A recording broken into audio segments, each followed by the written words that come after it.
본 방송에서 제공하는 투자 정보는 투자 판단에 대한 조언입니다. 방송에서 제공하는 주식의 가치, 가격 상승 및 하락에 대해서는 방송사에서 보장하지 않습니다. 실시간 브리핑입니다. 서울 아파트 시장이 10주 연속 상승세를 보인 가운데 마이너스 프리미엄 거래가 발생했던 강북 지역 재개발 단지 입주권, 분양권 가격도 오르고 있습니다. 훈풍이 불던 서울 아파트 시장에서 나홀로 뒷걸음질을 치던 노원, 도봉, 강북 지역도 상승장에 올라탄 모습입니다. 두 번째 뉴스입니다. 수험생만 무려 1,300만 명이 넘는 중국판 수학 능력 시험 가오카오가 코앞으로 다가왔습니다.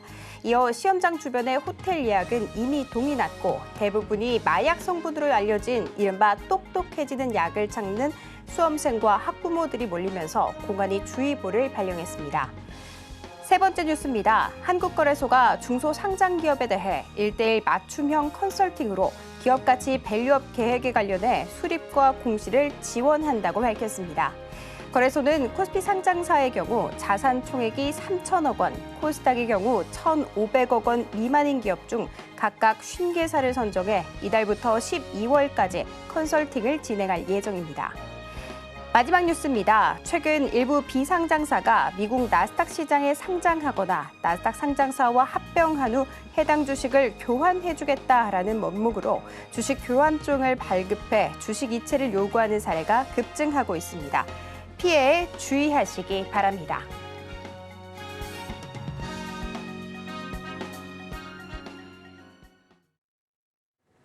상한가 수익의 기회를 매일 여러분께 퀵 배송해드리는 상한가 로켓 배송 진행의 장은희입니다. 오늘 대형주의 위주의 매수세가 강하게 몰리게 되면서 코스피 시가총액 상위 종목들이 빨갛게 빛나는 하루였습니다. 특히 엔비디아발 호재를 안고 있는 SK하이닉스, 삼성전자 2% 후반의 급등세를 보여주기도 했고요. 그리고 5월 수출입 동향이 발표가 됐는데 자동차가 정말 잘 팔렸습니다. 그 중에서도 하이브리드가 정말 잘 팔렸다라는 소식에 현대차가 5% 가까이 급등세를 보여주기도 했습니다. 반면 코스닥 쪽에서 가장 눈에 띄었던 것은 역시나 에너지주 그리고 또 밸브 관련 종목들이었는데요. 윤석열 대통령이 굉장히 이례적으로 국정 브리핑을 열었습니다. 여기에서 포항 영일만 앞바다에 140억 배럴의 석유가스가 매장돼 있을 가능성이 굉장히 높다라고 언급을 했는데요. 일단 관련주들 장 초반부터 급등세를 보이기 시작하더니 무려 7개 종목이 상한가 풀리지 않은 채 마무리가 됐습니다. 그렇지만 테마성에 한정적일 수 있으니 유의하시면 좋을 것 같습니다. 이렇게 오늘장 정리와 함께 내일장 대응 전략 꼼꼼하게 세워가고 싶다 하시는 분들은 끝까지 오늘도 저희와 함께 해주시면 좋을 것 같습니다. 자, 그리고 저희 종목 상담 원하시는 분들을 위해서 종목 상담 접수 받고 있습니다. 02-3153-2642로 전화를 주시면 저희가 발빠르게 대응 도와드리도록 할 테고요. 그리고 문자 메시지로도 참여할 수 있습니다. 샵 0082로 문자 메시지 보내주시면 됩니다. 자, 그리고 저희가 방송 유튜브로도 시청하실 수가 있습니다. 유튜브 검색창에 서울경제TV라고 검색하시면 저희와 또 함께 하실 수 있는 점도 알려드리도록 하겠습니다. 자, 그리고 저희가 본 방송에서 제공하는 정보는 투자 판단에 대한 조언일 뿐 해당 주식의 가치와 수익률을 보장하지는 않습니다. 그리고 저희 서울경제TV는 자본시장 통합법을 준수하고 있습니다. 1:1 투자 상담, 유사 수신 행위 등 모든 불법 사항은 엄중하게 금지를 하고 있고요. 또 서울경제TV, 서울경제신문은 당사의 브랜드입니다. 기타 유사 브랜드에 주의하시면 좋을 것 같습니다. 자, 그럼 본격적으로 상한가 로켓 배송 달려갑니다.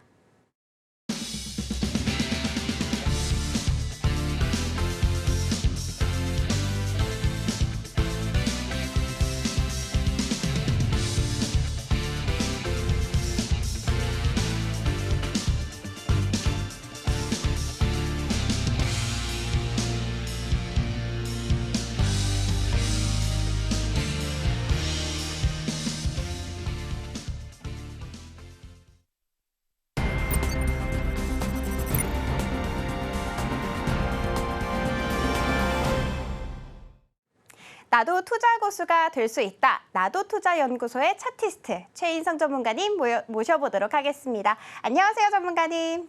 네, 안녕하십니까. 차트 그 자체가 되어버린 남자 차티스트 최인성입니다. 반갑습니다. 반갑습니다. 네.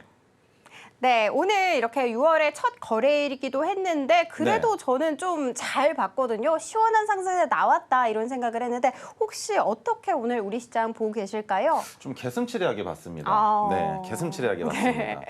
어찌됐건 지속적인 모멘텀이 발생될 수 있는 요지의 종목들이 상한가를 간 것인지 아니면 초전도체처럼 또 한 번 기대 심리만 불러일으켜 놓고 패대기를 칠 종목들이 상한가를 간 것인지에 대해서 아직까지 정확한 판단을 할 수 없다라는 게 제 생각입니다. 자, 동해 쪽에서 시추가 가능해지는 상황이 나타날 수 있을 것이냐, 그로 인해서 석유와 가스를 우리나라도 채굴할 수 있게 될 것이냐에 대한 문제인데 여기에서 어찌됐건 언급이 나왔으니까 아직까지는 모멘텀이 살아있을 수 있습니다만 언제 갑자기 아닙니다, 잘못 봤습니다 라는 얘기가 나와서 주가가 상한가가 아니라 하한가로 갈지 알 수 없는 상황이란 말입니다. 하지만 적정 주가의 위치까지 내려갈 뿐 그 이상으로 하락할 가능성이 없다라는 건 다행이지만 고점에서 매수하신 분들의 입장에서는 상당히 위험한 고개 매매를 하고 계실 수 있다라는 점 꼭 기억을 해주셨으면 좋겠고요. 자, 우리 아나운서님께서 질문 주셨던 것 중에 수출하는 기업들이 지금 지속적인 상승을 보여주고 있다라는 걸 많이들 말씀해 주시는데 한 가지만 보시면 됩니다. 수출하는 기업들이 가장 크게 수혜를 받을 수 있는 건 역시나 원달러 환율이 어떨 때? 높을 때죠. 그래서 1,400원, 52주 최고가가 1,400원인데 여기까지 올라가면 더 큰 매출액의 증가분이 나올 수 있습니다. 하지만 여러분들 잘 기억하셔야 되는 건 우리 보통 말입니다. 언제 나오나요? 실적 발표가. 지난 과거에 나왔었던 그 실적을 발표하는 거죠. 미래 시점의 발표입니다. 그렇다면 지금 현재 기준으로 이렇게 비싼 가격일 때 수출한 그 실적은 언제 나옵니까? 그 다음 분기에 나오겠죠. 그런데 지금 주가가 선반영을 받으면 이때 실적에 따라서 주가가 더 올라가는 것이 아니라 예상치 정도는 나왔구나, 컨센서스 정도는 나왔구나 라는 정도에서 그칠 뿐 차익 실현 매도 물량이 나올 가능성이 높다라는 겁니다. 물론 그것을 뛰어넘었었던 기업이 있죠. 바로 엔비디아. 엔비디아 같은 경우에는 예상 컨센서스 자체가 상당히 높게 측정이 됐음에도 불구하고 그 컨센서스를 상회하면서 지금 지속적인 상승을 보여주고 있는가 하면 우리나라는 말입니다. 박스피라는 것을 잊어서는 안 된다라는 거죠. 그렇기 때문에 지속적으로 실적이 증가되는 것이 아니라 캐파는 정해져 있는데 그 캐파 안에서 원달러 환율만 올라가서 그로 인한 매출의 증가분이 나온 것이라면 다시 제자리로 돌아올 수 있다라는 걸 기억해 주셔야만 합니다. 그래서 단기적인 이슈로 주가가 올라가는 것 말고 현대차 같은 경우에는 하이브리드 그리고 수소 쪽 이쪽으로 더 큰 시장성을 보고 투자하는 것이 있는지, 그리고 2차 전지가 아니라 이제는 전기차 쪽으로 바라봤을 때 비아디에서 어떤 제품이 나왔습니까? 한 번 충전에 지금까지 전기차는 500km가 거의 맥시멈이었죠. 500km까지밖에 주행이 안 되는 상황에서 얼마까지 늘렸습니까?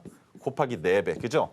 2000km까지 주행이 가능한 제품을 출시하겠다라는 내용이 나오고 있기 때문에 그 배터리가 과연 LFP일지 무엇일지 그것에 대한 주목도도 높아질 수 있다는 겁니다. 그렇기 때문에 리튬 쪽을 지켜보시기보다 LFP 쪽을 지켜보시기보다 우리가 주목해봐야 되는 건 전기차의 판매량이 증가될 수 있는 요소가 나타날 수 있을 것인지, 그로 인해서 지속적으로 광맥을 채굴하고 있는 리튬 관련된 기업들이 다시 살아날 가능성이 있을 것인가, 그것을 주목해 보셔야 된다는 겁니다. 하지만 아직까지는 2차 전지라는 테마에 엮여 있는 종목들 다시 반등할 가능성, 그렇게 크게 보고 있지 않다라는 것까지 기억해 주시면 좋겠습니다. 네, 에너지 관련 종목들 그리고 밸브 관련 종목들 같은 경우에는 아무래도 아직 확실한 이슈가 그리고 또 결과가 나온 게 아니다 보니까 개슴틀에 뜨고 있다라고 언급을 해주셨고요. 수출 호조를 보이면서 급등세를 보여줬던 자동차 같은 경우에는 또 환율까지 함께 엮어서 설명 도와드렸습니다. 그리고 우리가 주목해야 하는 것은 전기차 판매를 일으킬 수 있는 요소를 꼼꼼히 체크해보자 라면서 우리 국내 시장 정리를 해주셨는데요. 그리고 저희 종목 상담 원하시는 분들 위해서 저희가 실시간으로 상담 접수 도와드리고 있습니다. 02-3153-2642로 전화 주시면 저희가 발빠르게 대응 도와드리도록 하겠습니다. 신청이 밀려서 못 받으시는 분들도 굉장히 많기 때문에 최대한 빨리 서둘러 주시면 너무나도 좋을 것 같습니다. 자, 그렇다면 전문가님, 오늘 이렇게 첫 번째 상담 종목 만나볼 차례가 되지 않았나라는 생각이 드는데요. 먼저 첫 번째 종목 살펴보도록 하겠습니다.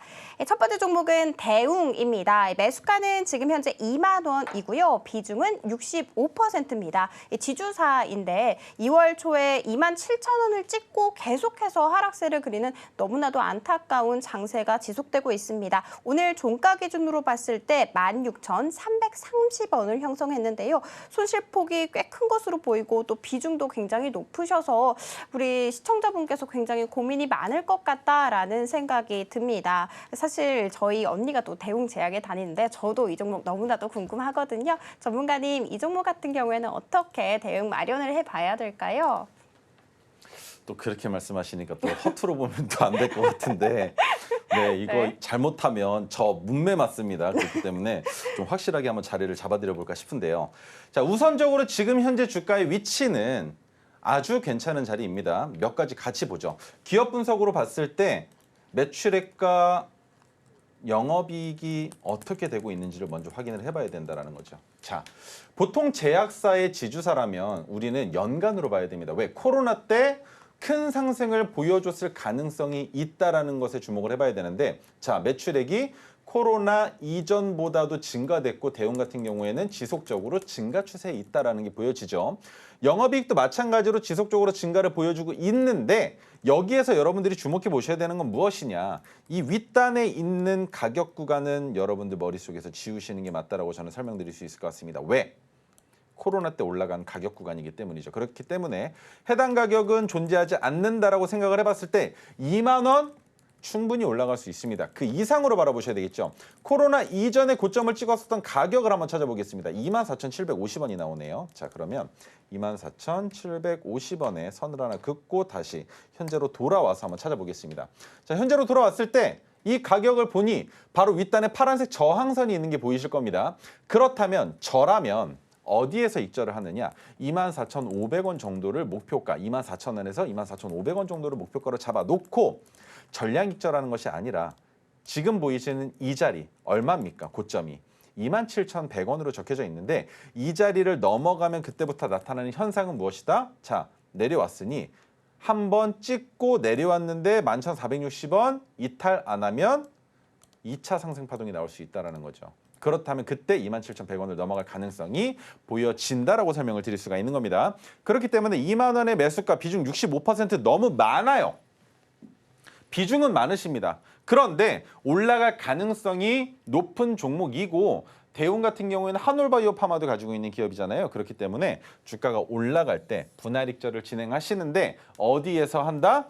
내 본전이 넘어가면 그때부터 비중이 너무 많으시니까 제가 설명드릴 수 있는 건 자, 21,000원, 22,000원, 23,000원, 그다음 24,000원 각각 10%씩 파시는 겁니다. 매도하시는 거예요. 그러면 10%, 20%, 30%, 40% 매도가 되면 남은 물량 25%가 남겠죠. 그러면 이 25% 중에 절반을 24,500원에서 익절하시는 겁니다. 그리고 남은 물량은 27,100원 넘어가는지 지켜보고 넘어가면 3만 원까지 기대해보고 3만 원까지 도달을 하면 그때부터는 27,100원이 스탑로스 곧 최종 익절 가격이 된다라고 이해하시면 될 것 같습니다. 그래서 손절하기보다는 기다리시면서 주가가 올라갈 때 익절하시는 게 더 좋다라고 설명을 드려볼 수가 있을 것 같고요. 그리고 제약바이오주들 같은 경우에는 지속적으로 성장할 가능성이 높은 섹터입니다. 그 중에서 제약주들은 실질적으로 매출을 만들어내고 있는 기업들이기 때문에 여기서 어떤 포텐이 터질지 알 수 없다라는 거. 그리고 주가의 위치로 봤을 때 지금은 코로나 이전의 적정 주가 가격 구간까지 와 있는 상황이기 때문에 여기서 추가적인 하락이 나올 수는 있겠으나 추가적으로 하락이 나온다 하더라도 그렇게 큰 하락폭이 나올 가능성은 엿보이지 않는다라는 거. 그것에 중점적으로 두시고 주가 올라갈 때 익절하셨으면 좋겠습니다. 네, 지금 현재 매출액이 코로나 이전보다 증가하고 있기 때문에 매수가셨던 2만 원 충분히 올라올 수 있다라는 긍정적인 얘기 꺼내줬습니다. 2만 1,000원, 2만 2,000원, 2만 3,000원, 2만 4,000원에 10%씩 매도하시고 나머지 25%의 절반은 2만 4,500원에 익절하시면 되고요. 그리고 나머지는 조금 더 강한 상승 탄력 기다려보시면 좋을 것 같습니다. 자, 그리고 두 번째 종목 살펴보도록 하겠습니다. 두 번째 종목은 주성 엔지니어링입니다.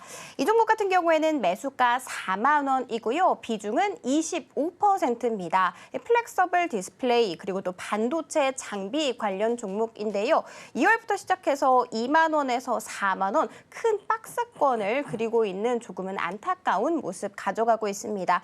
오늘 종가가 32,600원으로 매수가보다 조금 아래. 그래서 조금 손실 구간에 있기 때문에 우리 시청자분께서 정말 속상하실 것 같은데 전문가님 이 종목은 어떻게 해야 될까요?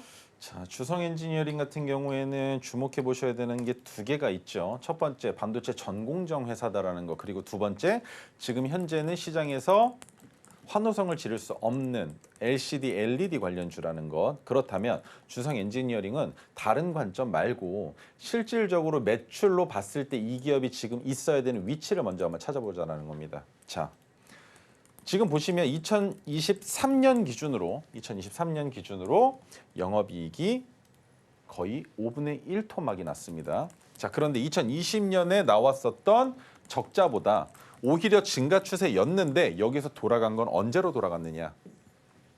2019년으로 돌아갔죠. 그러면 우리가 적정 주가를 대충 윤곽을 잡아봤을 때 어디까지 내려갈 가능성이 있다라고 생각을 해야 됩니까? 여기입니다. 이 가격 구간까지도 충분히 내려갈 가능성이 있지만 지금 이 꼭대기에서 버틸 수 있게 만들어주는 원동력은 단 한 가지죠. 반도체. 그죠? 반도체라는 이름만으로 버텨주고 있는 상황이기 때문에 주가가 하락한다고 했을 때 우리는 대응을 해야 된다.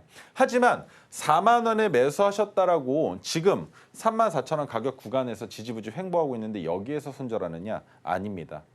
적어도 27,850원까지는 보셔야 된다는 거예요. 왜? 이 자리는 주가가 올라가려 할 때 저항을 받았던 가격이며 지금 하락 추세로 전환될 경우에 여기까지 내려올 수 있다는 겁니다. 그런데 이 가격에서 반등이 나와졌을 때 34,000원까지는 충분히 올라올 수 있지만 여기서 더 큰 상승을 보여줄 가능성이 있을지에 대한 건 확신할 수 없다라는 것과 한 가지 더. 지금 비중이 25%시면 27,850원 지지가 된다 하더라도 추가 매수는 어려우세요. 예를 들면 27,850원 찍고 주가가 반대로 돌아서 올라가려 할 때 반도체 관련된 이슈가 있어야겠죠. 올라가려 할 때 3만 원 정도에서 추가 매수해서 평균 단가 35,000원으로 낮춰놓고 34,000원 왔을 때 더 상승할 기미가 보여진다면 홀딩 아니면 약손실로 끝낼 수 있을 텐데 지금은 주성 엔지니어링이라는 종목이 어디까지 내려갈 수 있다? 여기까지도 충분히 내려갈 가능성이 있다라는 거에 주목해 봐야 되는 상황이기 때문에 추가 매수를 하시기에는 지금 이미 비중이 높은 상황이다라는 거 기억해 주셨으면 좋겠고요. 자, 반도체 아직 안 끝났습니다. 전고점을 돌파할 가능성도 있는 상황이고 주성 엔지니어링도 마찬가지로 2023년엔 반도체 관련주들이 모두 다 어려웠다라고 하니까 이거밖에 안 나왔다면 2024년에 나올 기대값이 우리 눈에 보여져야 될 거라는 겁니다. 그래서 제가 생각했을 땐 지금 70억밖에 안 나왔죠. 1분기가. 그러면 이대로 유지가 되면 고작 해봐야 2023년 정도밖에 유지가 안 된다라는 겁니다. 그렇기 때문에 다음 분기 때 매출액이 100억이 아니라 150억 이상이 나와주는 그림이 필요하다. 그래야 주성 엔지니어링이 버틸 수 있는 힘이 된다. 하지만 그런 상황이 펼쳐지지 않는다면 우리가 지금 볼 수 있는 건 외국인들의 이탈세. 그런데 기관은 지속적으로 매수를 이어나가고 있는 이 그림을 지켜봐야 된다는 겁니다. 제가 여러 번 말씀드렸습니다. 처음 주가가 상승할 때는 외국인이 매수를 주로 합니다. 그리고 그 다음 주가가 상승할 땐 기관이 들어오게 되어 있어요. 그런데 이 기관은 외국인이 올려놓은 시가총액만 보고 시가총액의 변동성으로 매수하는 경우들도 많습니다. 그렇기 때문에 여기에 혼선이 생긴 상황에 주가가 더 올라가게 되면 그 물량을 주가가 이제는 하락 추세가 되겠죠. 그 물량을 개인들이 받아내면서 물려버리게 된다는 거예요. 어떻게 물리는 현상이 나타나느냐? 자, 매물대 차트를 보면 답이 나옵니다. 지금은 어디 있습니까? 아랫단에 있지 않습니까? 지금 이 윗단에서 매수한 투자자가 거의 없는 종목입니다. 그러면 이들은 뭘 하면 되겠습니까? 매도하면 되는 자리잖아요. 주가가 더 내려온다? 지켜줘야 되는 자리 지켜주지 못한다? 아, 여기가 끝이구나. 올라갔으니 내려가겠지. 익절 자리라는 겁니다. 더 한번 길게 봐볼까요? 매물대를 두고 더 한번 길게 보면 어떻습니까? 더 참담하죠. 더 아래 있지 않습니까? 10,000원 아랫단에. 그런데 그 매물들이 어느 정도 변동됐다라고 하더라도 지금 매물대가 마른 자리가 어디입니까? 600일, 2년 반의 차트로 봐도 주성 엔지니어링의 매집은 여기입니다. 여기. 이 구간이에요. 그렇기 때문에 올라갈 거라는 기대는 하지 마시고 주가가 이탈하면 손절에 대한 것을 먼저 생각하셔야 되는 종목이라는 거 꼭 기억해 주셨으면 좋겠고요. 여기까지 내려가지 않는다면, 내려간다 하더라도 반등이 나온다면 전고점에 대한 기대 심리는 충분히 있는 반도체 관련주라는 거 기억해 주셨으면 좋겠습니다. 네, 영업이익이 5분의 1 반토막 그 이상이 나는 조금 아쉬운 흐름이 있었습니다. 적어도 27,850원까지는 보시면서 매도 시점을 잡아주셨고요. 그리고 10,000원대까지 내려갈 수 있는 위험성을 부담한 종목이기 때문에 추가 매수는 하지 말아라라고 코멘트해 주셨습니다. 외국인과 기관 수급 상황까지 꼼꼼하게 체크해 주시면서 지금 현재 종목 상담해 주고 계시는데요. 혹시라도 종목 상담 지금이라도 필요하다 하시는 분들은 저희가 02-3153-2642로 종목 상담 접수 받고 있습니다. 빠르게 전화 주시면 저희가 발빠르게 대응 도와드리도록 하겠습니다.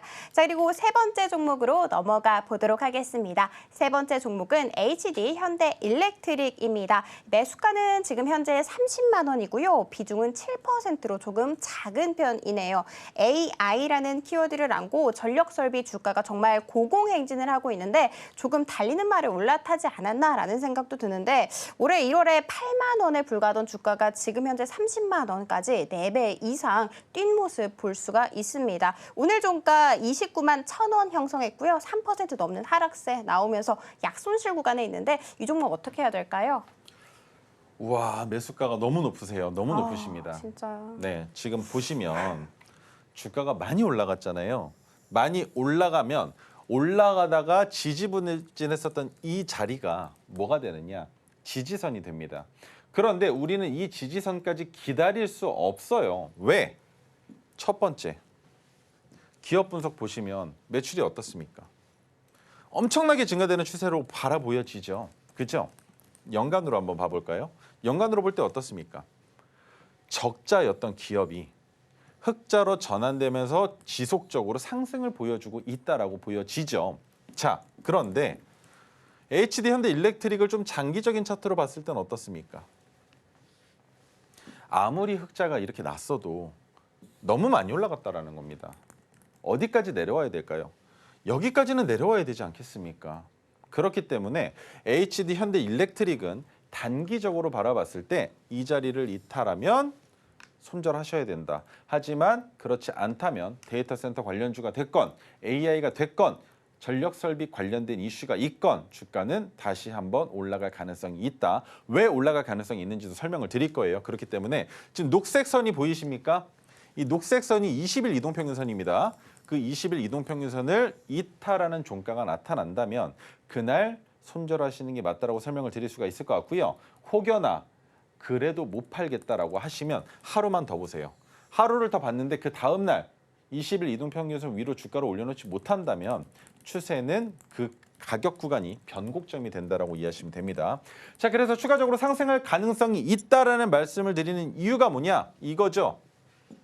외국인이 매수세가 얼마나 많이 들어오고 있느냐를 보시라는 거예요. 지금 어떻습니까? 몇 거래일 연속으로 지금 주워 담고 있습니까? 왜 살까요? 왜? 외국인이 손절하기 위해서 물량을 늘려나가겠습니까? 아니죠. 수익을 더 내기 위해서 물량을 매집하고 있는 중이라는 겁니다. 그 높다라는 이 자리에서도 말이죠. 그런데 이들이 물량을 쏟아내게 되면 누가 그걸 또 받아내겠습니까?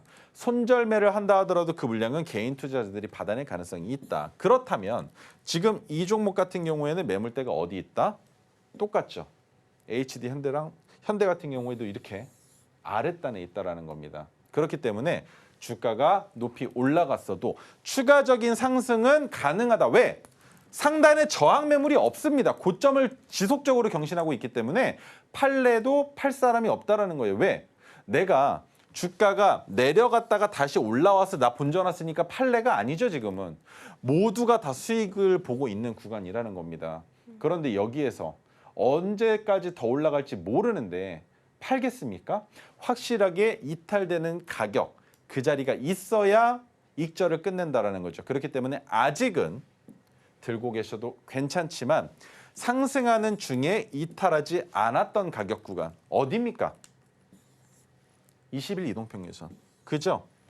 20일 이동평균선을 이탈하지 않고 있기 때문에 이번에도 지지되면 31만 4천 원 넘어설 가능성이 있다라는 거 기억하시면서 20일 이동평균선 다시 한번 강조드립니다. 이탈하지 않는다면 수익으로 정리하실 수 있을 거라고 설명드릴 수 있을 것 같고요. 어디까지 올라갈 것이냐는 저도 알 수 없습니다. 지속적으로 장중에 상승하는 수급과 그리고 나오는 익절 물량들 그리고 수급의 주체들의 움직임, 동향들을 확인해야만 저도 알 수 있는 부분이기 때문에 그 내용이 궁금하시다면 저와 함께 하셔야 된다라고 다시 한번 말씀드리도록 하겠습니다.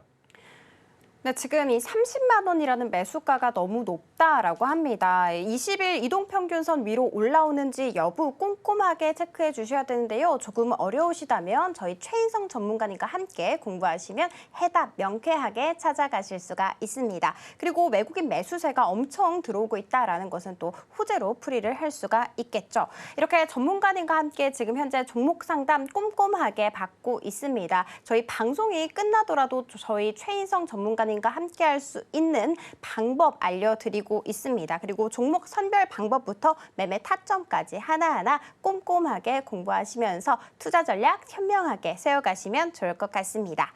자, 그리고 다음 종목 한번 종목 상담 받아보도록 하겠습니다. 안녕하세요, 시청자님. 아유, 안녕하세요. 고맙습니다. 네, 안녕하세요. 혹시 고민되시는 종목 어떻게 되실까요? 네, 넥스트 칩이고요. 네. 16,500원에 10%예요. 아, 16,500원입니까?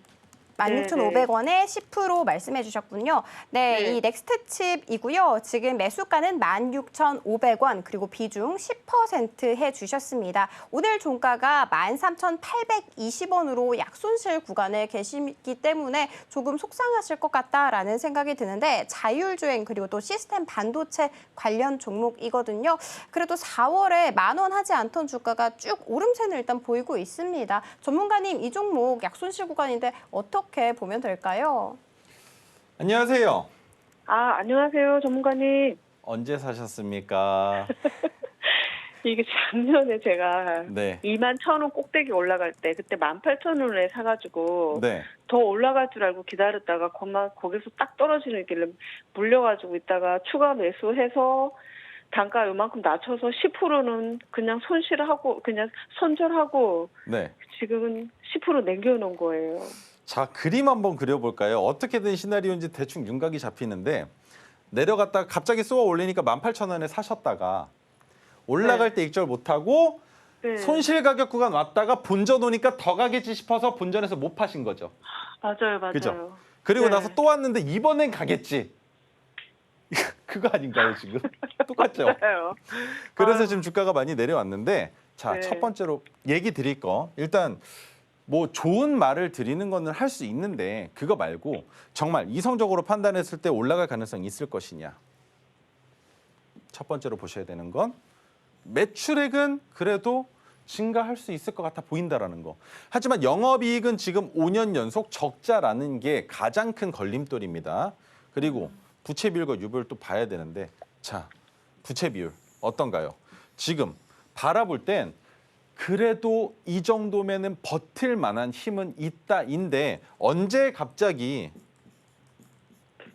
없다라는 얘기가 나올지 알 수 없어요. 그래서 빠르게 자율주행과 관련된 이슈가 좀 왔으면 좋겠는데 AI 쪽으로는 넥스트 칩이 더 이상 뭐 올라갈 수 있는 거리는 없다라고 생각은 하지만 여기에서 집중적으로 보셔야 되는 건 이거예요. 외국인은 팔고 있는데 지속적으로 팔고 있잖아요. 그런데 기관이 지금 너무 많이 계속 사고 있어요. 왜 이렇게 살까? 이번에 반등이 나올 조짐인가? 라는 생각을 해보셔야 된다는 거예요. 하지만 지금 16,500원이시면 추가 매수할 만한 자리는 아니에요. 아직은. 그래서 조금 더 기다려보셨으면 좋겠는데 저점 이탈 안 했죠. 2년 반의 차트에서 6,400원. 선 한번 그어볼게요. 어느 자리들이 중요한지 아셔야 되니까. 자, 그럼 첫 번째 6,400원. 이 자리는 뭐 오면은 말이 안 되는 자리지만 그래도 차트에 보여지는 자리니까 6,400원 하나 긋고요. 그리고 최근에 주가가 내려올 때 찍었던 저점 가격이 있어요. 그 가격 얼마입니까? 9,810원. 그러면 9,810원도 선을 하나 그어보고요. 그 다음 모멘텀적인 얘기를 안 드릴 수가 없는데 지금 넥스트 칩의 주가가 왜 이 자리에서 횡보하고 있느냐? 저항 매물대이기 때문이에요. 이 저항 매물대에서 횡보하는 건 당연합니다. 하지만 자율주행으로 바라봤을 때 테슬라가 미국에서는 4년 전부터 FSD를 팔고 있죠. 풀셀프 드라이빙을 팔고 있는데 이번에 바이두라는 기업이랑 합작해서 중국에도 자율주행을 판매하려는 내용이 나오고 있다. 그로 인해서 반사이익 수혜를 받고 있는 건 현대차와 같이 이를 보고 있는 자율주행 관련주들이에요. 그래서 주가가 올라갈 가능성이 지금 현재 보여지고 있다라는 게 어떻게 보면 다행인데 제가 여기에서 넥스트 칩을 주목해 보고 있는 자리가 하나 있습니다. 이 보라색 선 보이세요? 네, 네. 보라색 선이 120일 이동평균선이에요. 네. 그런데 120일 이동평균선이 지금 역배열 추세잖아요. 네. 그러면 넥스트 칩이 올라가기 위해선 120일 이동평균선이 누웠다가 올라가고 주가는 올라갔다가 조정받았다가 돌파가 나올 거거든요. 그러면 자율주행 관련주들 주가도 같이 움직이겠죠. 그러면 어떻게 해야 되느냐. 추가 매수는 10,000원 단에서 하시는 거예요. 10,000원 아래로 내려왔을 때. 이해가 되세요? 네, 네. 그리고 추가 매수 없이 나는 16,500원이시니까 16,550원, 16,550원이 오시면 BEP가 되실 거거든요. 네. 제세금을 포함한 수익 가격이 그때 그냥 파세요. 진짜 올라갈 종목이라면 지금 그림 그린 것처럼 올라갔다가 조정받을 거예요. 120 이동평균선 위에서. 그러면 그 자리에서 120 이동평균선 깨지면 약손절. 안 깨지면 추세 타고 올라가서 돌파. 어디까지? 이 가격 구간까지. 18,000원대까지 올라간다는 거죠. 그런데 이렇게 생각을 해보면 투자하는 기간이 얼마나 오래 걸릴지 알 수가 없는데 고작 10% 수익 내겠다고 넥스트 칩을 매매할 이유가 없는 거예요. 그렇기 때문에 본전 올 때 정리를 좀 하셨으면 좋겠는데 괜찮으세요? 잠깐만, 제 메모 좀 하고 있어요. 네, 메모하셔야 됩니다. 자, 네네네. 메모하시면서 제가 말했던 내용들 중에 네네. 빼먹은 거 있으면 다시 질문 주셔도 돼요. 그동안 저는 선을 한번 또 그어보고 있으면 되니까. 자, 지금 넥스트 칩을 보유하고 계신 투자자분들도 동일합니다. 다 보셔야 되는 자리들이에요. 자, 내려갈 때 하락하면서 만들어진 가격 13,580원. 이 자리가 바로 뭐가 된다?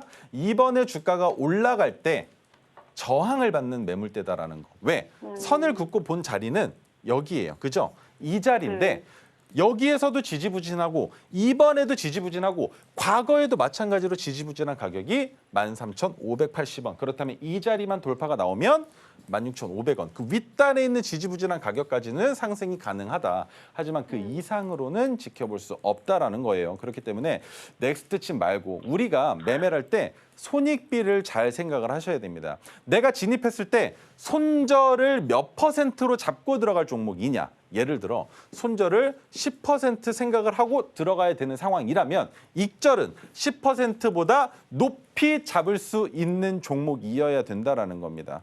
그렇기 때문에 투자하실 때 꼭 손익비를 맞추고 들어가셔야 된다라는 거 설명드릴 수 있을 것 같고요. 우리 시청자님 가격 다 적으셨을까요? 네네, 다 적었어요. 네.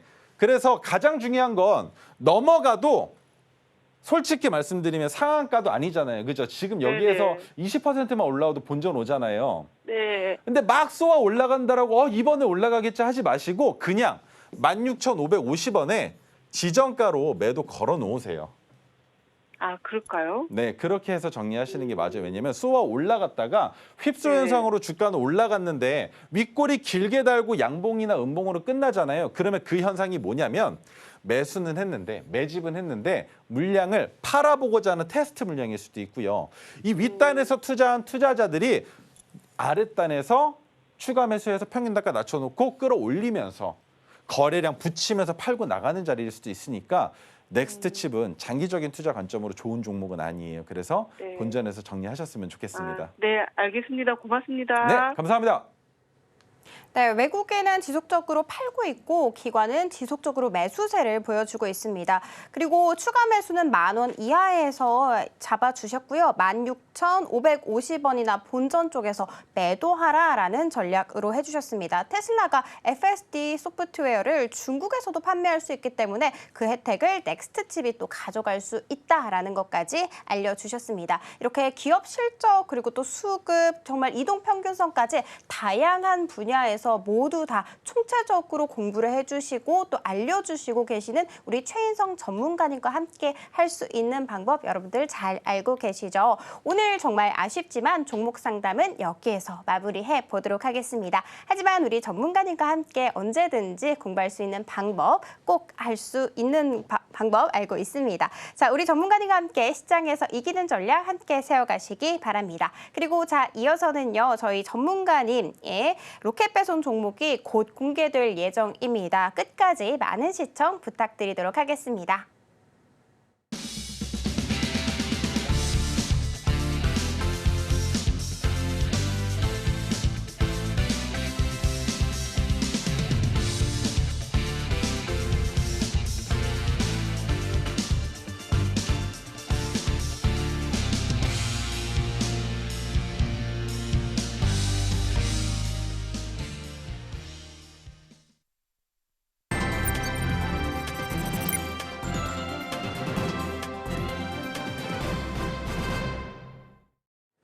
네, 우리 전문가님께서 토르 기법으로 포착한 종목들 중에서 정말 괜찮다 싶은 종목 엄선해서 오늘도 들고 오셨다고 하는데요. 일단 히든 종목 힌트 어떤 것이 있는지부터 만나보도록 하겠습니다. 네, 오늘의 로켓 배송 종목 살펴보도록 하겠습니다. 자율주행 관련주 들고 와주셨는데요. 최근 인수위가 완전 자율주행 상용화를 국정과제에 반영하겠다라는 이야기도 꺼내놨죠. 이 외에도 더 가져갈 수 있는 호재가 줄줄이 사탕처럼 이어지고 있다고 합니다. 앞으로가 더 기대되는 이 종목 어떤 것일지 정말 궁금합니다. 네, 전문가님 오늘 로켓 배송 종목으로 자율주행 관련 종목들 갖고 와 주셨는데요. 네. 그 전에 이미 수익률을 엄청나게 내고 있는 종목 리뷰부터 살펴보도록 할게요. 엄청나게까지는 아니지만 우선 네. 말씀을 한번 드려보겠습니다. 네. 엑시콘이에요. 엑시콘은 뭐로 잡았다? 메가토르. 그러면 얘기는 다 했습니다. 더 이상 드릴 말이 없습니다. 왜? 메가토르 신호로 포착한 종목은 메가토르 신호 자체를 제가 설명드릴 때 오랫동안 안 보셨던 분들이나 오늘 처음 보시는 분들을 위해서 설명드리도록 하겠습니다.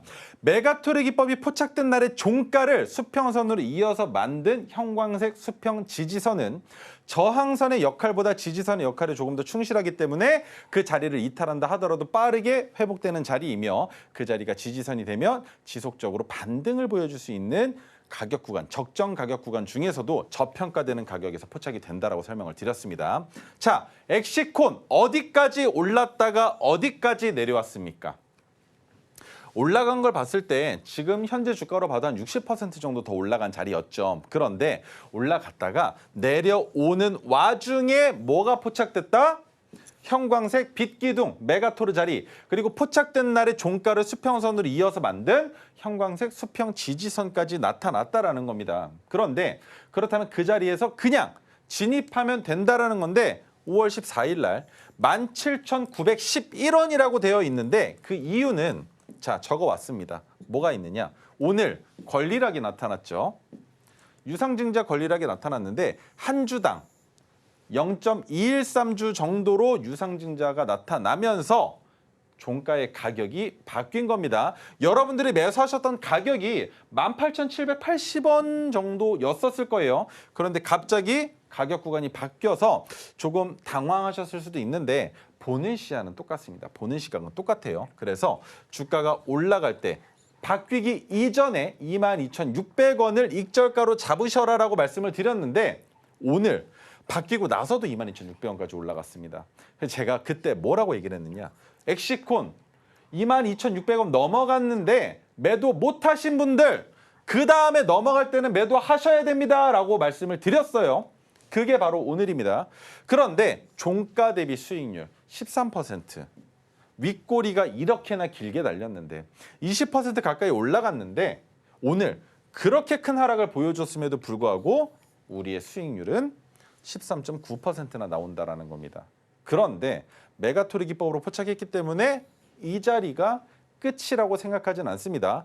더 큰 상승의 기대를 가지고 있으며 120일 이동평균선의 지지까지 받고 있는 상황이니만큼 매집이 끝나면 한 번 더 위로 쏘아 올릴 가능성 충분히 있는 상황으로 저는 생각을 하고 있다라는 거. 그래서 여러분들도 분할 익절 하셨으면 좋겠습니다. 자, 장기 차트를 볼 때는 어느 위치입니까?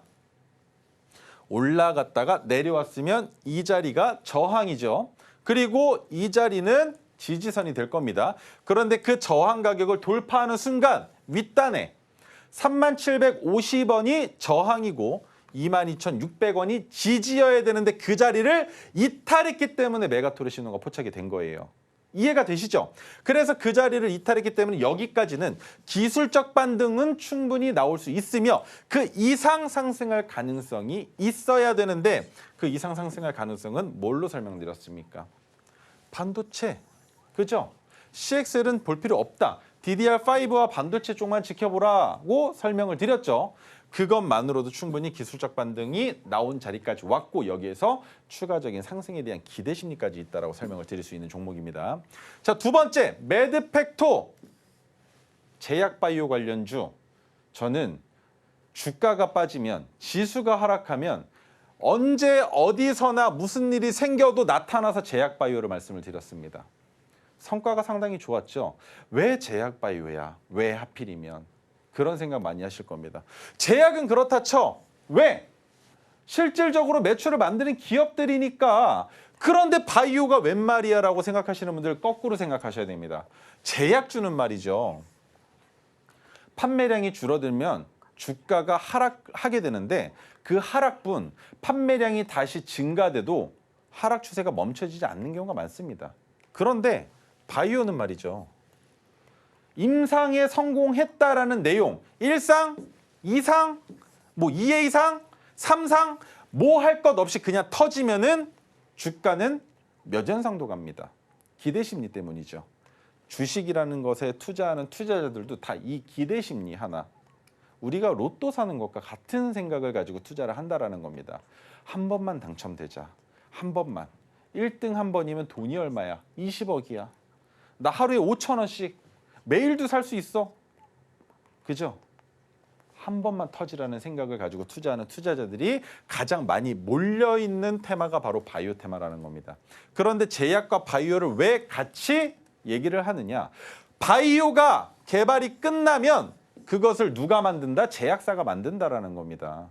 그렇기 때문에 뗄래야 뗄 수 없는 관계이고 그 안에서 매드팩토를 바라봤을 때 어떻게 보면 여러분들이 매드팩토 딱 얘기 나오는 순간 이 생각하셨을 겁니다. 5년 연속 적자인데 괜찮아? 매출액 아예 없는데 영업이익 5년 연속 적자인데 그 기업을 투자하겠다고? 야, 이거 위험한 거 아닌가? 자, 120일 차트 보여드리겠습니다. 포착된 날 언제? 4월 19일 9,210원입니다. 그런데 제가 여러분들께 얘기한 자리가 어디입니까? 지난주예요, 지난주. 지난주 목요일 날. 왜? 상승하려고 출발하려는 모습을 확인을 했기 때문에, 그리고 이미 메가토르 신호가 포착이 되어 있었기 때문에, 그리고 여러분들께 드린 자리는 9,210원. 포착됐었던 가격보다도 낮은 자리에서 말씀을 드린 겁니다. 그리고 금요일 날 장세는 안 좋았다는 거 모두 다 보셨을 거고, 오늘 갑자기 왜 주가가 올라갔겠습니까? 바닥 구간이기 때문이에요, 이 자리가. 바닥 구간이기 때문입니다. 장기 차트로 볼 때는 어떤가요? 야, 이거 투자해도 되나? 왜? 저점을 찍은 때가 언제? 12월 26일, 작년 크리스마스 그 다음 날이죠. 그런데 코로나 때 이렇게 높았던 주가가 점점점 내려오고만 있는데 여기에서 어떻게 이걸 감히 잡을 수 있겠느냐? 첫 번째, 6,110원이라는 저점을 찍은 지 3개월이 지났습니다. 3월 29일을 기점으로 3개월은 지났고 그 다음부터 주가가 추가적인 하락이 나오면서 메가토르가 떴다라는 거. 그렇다면 우리가 바라볼 수 있는 최종 목적지는 어디까지 볼 수 있다? 17,240원이 아니라 그 바로 아랫단까지만 보면 된다라는 겁니다. 여기까지만 해도 60%가 넘어요. 그런데 올라가는 길에 너무나 강력한 저항 가격 구간이 하나 있죠. 요 형광색 선 보이십니까? 300일 이동평균선입니다. 그래서 300일 이동평균선에 맞닿는 그 구간을 최종 익절 자리로 잡을까라는 생각을 가지고 있는 종목이니만큼 여러분들 벨트 꽉 매고 조금 더 기다리시면 될 것 같습니다. 자, 다음으로 넘어가서 오늘 가지고 나온 종목입니다. 이 종목 같은 경우에는 뭐로 연결되어 있느냐? 자율주행. 근데 넥스트칩 설명드릴 때 마찬가지 자율주행 관련주라고 설명을 드렸죠. 뭐가 다르느냐? 매출액과 영업이익 부분도 다르고 그 다음 다른 내용들이 또 있습니다. 뭐랑 연결되어 있느냐? 지금 시장에서 자율주행주들이 올라가는 게 아니라 지금 시장에서 우리가 주목해봐야 되는 건 방산이에요. 왜? 오물풍선이 지금 우리나라를 위협하고 있죠. 그런데 지금까지는 오물이었지만 그 풍선에 탄저균이라도 보내는 순간 우리나라 너무나 위험해집니다. 그렇기 때문에 지금 방산 관련주, 오늘 빅텍의 주가도 갑작스럽게 올라간 이유가 그 공포심리 때문이에요. 그런데 거기에 또 뭐가 있었습니까? 2027년까지 우주항공 관련 예산을 1조 5천억까지 늘리겠다. 한 가지 더, 2045년까지 약 100조 원의 투자를 유치하겠다. 정권 끝났는데 이건 보지 마셔야죠. 그죠? 정권 임기 이내에 할 수 있는 건 여기까지가 끝일 수 있다라는 건데 그 다음 정권에서 이어질 가능성이 있는 우주항공 관련 테마에 포착이 되어 있는 종목이기 때문에, 자, 그렇다면 120일 차트로 봤을 때 현재 주가 위치, 뭐야? 좀 높은 것 같은데, 그죠? 그런데 파란색 저항선이 지난주 금요일에 올라오고 그 자리를 넘어가는 종가가 나왔다라는 거. 두 번째, 우리가 혹여나 주가가 이탈한다면 손절해야 되는 자리가 짧습니다. 어디? 5일 이동평균선, 그죠? 5일 이동평균선 이탈하는 자리를 약손절로 잡으면 된다라는 거. 그런데 약손절하기보다 추가적인 상승이 나올 가능성이 높다고 생각하는 이유는 이 자리를 넘볼 가능성이 보여진다라는 겁니다. 그리고 이때도 마찬가지 상승을 보여줬었던 기록이 있는 종목이기 때문에 저점 확인 끝났고요. 쌍바닥 잡고 주가가 올라가면서 저항 가격까지 넘어갔으니 이 자리에선 거래대금 더 붙이면서 위로 쏘아 올려도 전혀 이상하지 않다라는 거 기억해 주셨으면 좋겠습니다. 네, 오늘의 리뷰 종목 최대 14% 가까운 수익률을 자랑하고 있는 엑시콘과 그리고 히든 종목까지 쭈루룩 살펴봤는데요. 최근 정부 정책 중에서도 방산이라는 키워드를 안고 상승 탄력 그대로 가져갈 수 있는 종목이라고 합니다. 히든 종목의 정답은 방송이 끝난 뒤에 공개가 될 예정입니다. 방송 끝나더라도 정답은 꼭 알고 가셔야겠죠? 여러분들의 성공 투자를 기원합니다. 자, 그렇다면 오늘 저희가 다뤘던 내용들 핵심 정리해 보도록 하겠습니다. 네, 오늘의 핵심 살펴보도록 하겠습니다. 종가 베팅으로 강한 수익 만들어보고 싶으시다면 토르 기법 이용해 보시기 바랍니다. 이어서 살펴본 엑시콘 종목 반도체 후공정 관련 종목으로 종가 대비 수익률 14% 가까이 안겨줬던 효자 종목입니다. 자, 그리고 오늘의 마지막 히든 종목은 자율주행에서 통신 장비까지 다양한 호재가 앞으로 기대되는 종목이라고 합니다. 네, 개인 투자자 홀로서는 정말 대응하기 힘든 장이 계속해서 펼쳐지고 있습니다. 이럴 때일수록 우리 최인성 전문가님의 도움 똑똑히 받아보시는 거 너무나도 좋다라는 생각이 듭니다. 우리 전문가님과 함께 시장에서 이기는 전략 꼼꼼하게 채워가시면 너무 좋을 것 같습니다. 그리고 저희가 방송에서 제공하는 정보는 투자 판단에 대한 조언일 뿐 해당 주식의 가치와 수익률을 보장하지는 않습니다. 서울경제TV는 자본시장 통합법을 준수하고 있습니다. 1:1 투자 상담이나 유사 수신 행위 등 모든 불법 사항은 엄중하게 금지를 하고 있고요. 서울경제TV, 서울경제신문은 당사의 브랜드입니다. 유사 브랜드에 주의하시기 바랍니다. 그리고 오늘 저희가 준비한 소식은 여기까지고요. 저희는 내일 또 이 시간에 만나 뵙도록 하겠습니다. 시청해주신 여러분 감사합니다.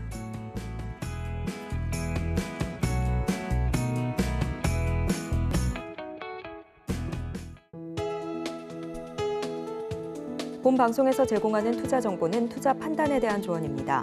방송에서 제공하는 주식의 가치, 가격 상승 및 하락에 대해서는 방송사에서 보장하지 않습니다.